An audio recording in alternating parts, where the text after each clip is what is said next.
Zoom tulam thuan tini thasalai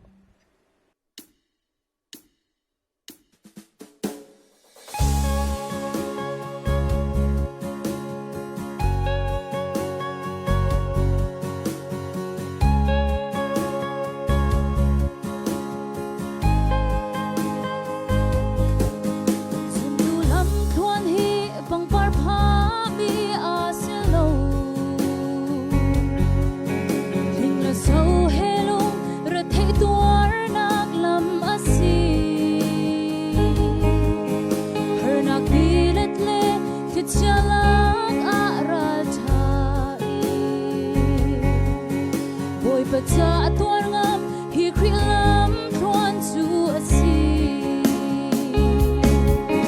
mitam pi ansam ansul kholo boy pa fial mi lam tuan hi ma du zong in krilam asial mi kan tam e hing la sao pa mi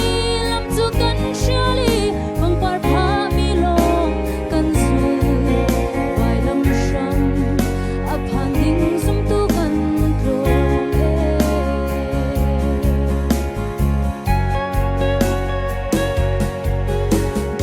Thăng phai pa thum na an kong kharuat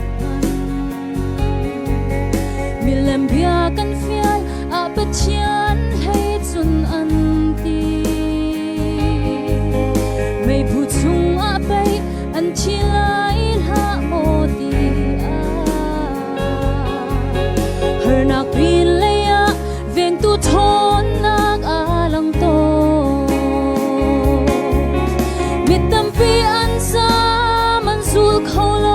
boy pa fial mi lam tuan hi ma du zong in kri lam asial mi kan tam e hing la sao pa mi lam tu kan shali bang par pa mi long kan zul vai lam sham a phan ding zum tu kan tlom e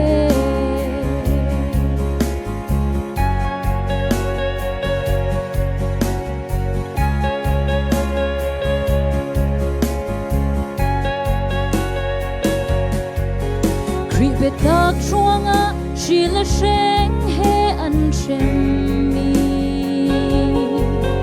bola sai la zong an nak lam har man se walo in pathian bo chan in an nun cha adong nak thong u tu chung khar nun tiang an then mitam pi ansam ansul kholo boy pa fial mi lam tuan hi ma du zong in kri lam asial mi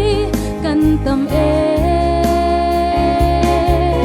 hing la sao pa mi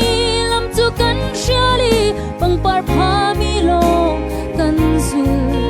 vai lam sham a phan ding zum tu kan tlom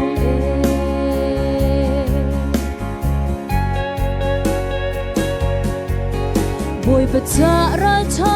in a dear zoom tu na chu khor chung le thong chung mei phu chian dei ka zong i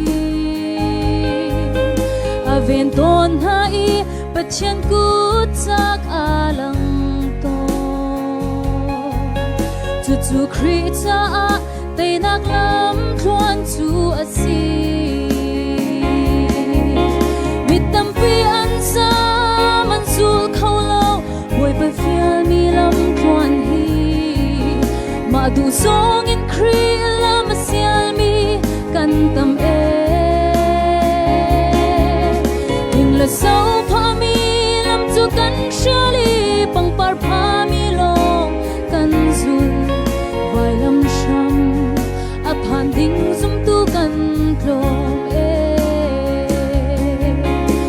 lam sham a phan ding zum tu kan tlom